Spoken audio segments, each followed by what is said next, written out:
Right, here's the walkthrough. I'm gonna play through the entire thing semi-slowly and then break it down.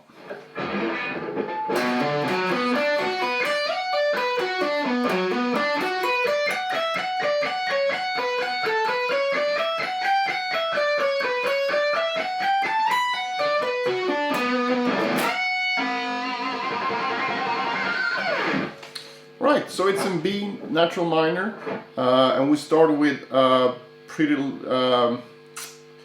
big B minor sweep arpeggio here. So when I say pretty big, I mean the biggest you can do on a 6-string guitar, because we use all 6 strings here. So, and this shape is just like a minor bar chord, but you add 10 and 10 on the low E and the high E. So we start with a downstroke, so we go down on 7, hammer on 10, and then down on 9, down on 9, 7, 7, 7, all downstrokes, and then an upstroke on 10. So make sure that you fall to each string. So I don't want to see anything like this, because that's not helping you at all. So you want to think of it as like a big downstroke and a big upstroke, right? So from here we slide up to the 14th fret. So pull off to 10 on the E string, and then up on B on the 12th and the 12th fret, up on 11, up on 12, up on 14, and then down on 9 again. And look at my right hand here, I'm already planting on the D string, hammer on back to 14, down on 12, down on 11, down on 12, down on 10, and then upstroke on 14. And here's where the next picked section begins. And this is a pedal tone lick, and a pedal tone just means that you go back to either a higher or a lower single note, or you can even do a group of notes as well. But in this case, it's just a higher single note. So every other note will be this note. So we start on this one, 14, and then we go 12, 14, 10, 14, 9, 14, 12 on the B string, 14, and then finally end up on 10 here on the B string. So, right, and this note will always be upstroke. So you're gonna get outside picking when you go to. I mean, here's just on single string picking, but from here. So that might be the most challenging part here, to keep the tempo, because it's obviously easier for your right hand to pick on one string. Right, but from here we're gonna play this. So just 3 groups of 6s. So we're gonna do an ascending group first. So we go 10, 12, 14 on both strings. Shift up and go down 15, 14, 12 on both. So, and then shift up to 14 and go 14, 15, 17, all again on both strings. So, and then end up on a downstroke here on the 19th fret of the high E string, which happens to be the root of the key. Right, so,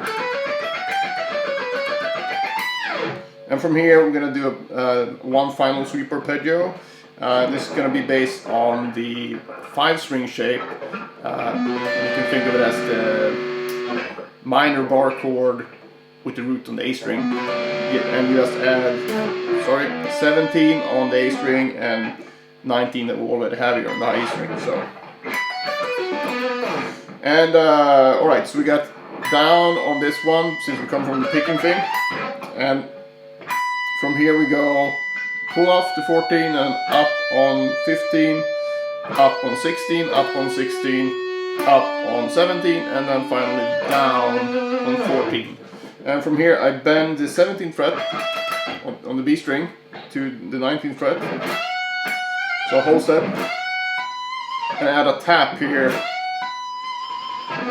on the 22nd fret of the B string, but since it's bent up one whole step, it's actually this note that I'm hitting, so the root. Right, so that's the entire thing. Alright, so practice-wise here, I would spend a lot of time working on this arpeggio.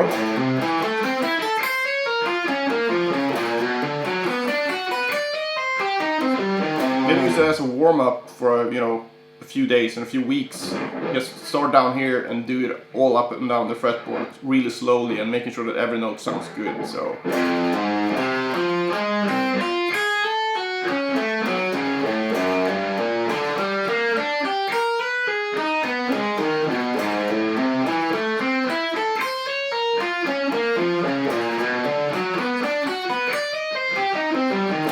Right, because this one is pretty tricky with all the barring, and you have to keep the tempo, all of the 6 strings and all that stuff. And do the same with this one as well.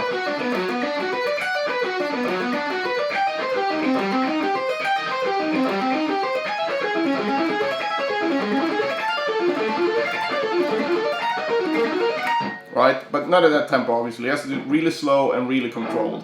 And that's the way to really sound good with this stuff. And for the pedal point, it's actually a good looping pattern in itself. So you can just sit around doing this as is. So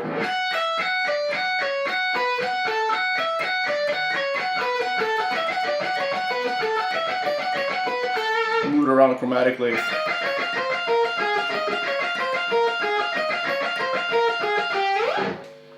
And basically you can just go through the remaining 6 positions in the natural minor scale.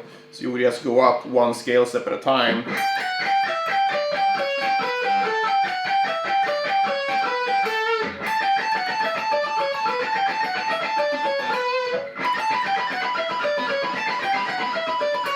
So I think for most people the right hand will be the issue here, so it's a really good thing to do. And you can even exaggerate the difficulty here, so you just keep going like this.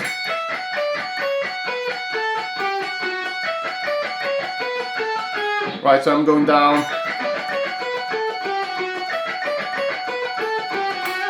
to the G string. So, and for the final picking thing here, you can apply that to any 3-note per string scale, or just use the fingerings that the 4 different ones. So 1, 2, 3, 1, 2, 4, 1, 3, 4, 2, 3, 4. If we do it to the B minor scale, it's going up and down the fretboard. You will just go up in one position, shift up and go down. Shift up and go up. Keep going like that on all string groups, and so on. Or yes, if you want a bit more mindless thing, if you're watching Netflix or whatever, you can just do it with the fingerings that I talked about. So 1, 2, 3 would look like this. So I'm just moving chromatically here. But the picking is the same, and you can do that with all your fingerings here.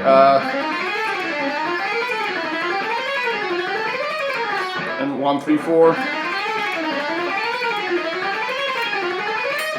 And so on. Then you shouldn't have that much trouble just once you know the scale.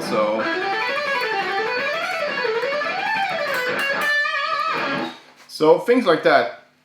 And as you can see, the sort of the red thread through all these licks and the practice advice, basically taking the sections you have a problem with and then expanding those into different exercises, as well as applying the different practice methods, mostly the different rhythmic variations that you can do.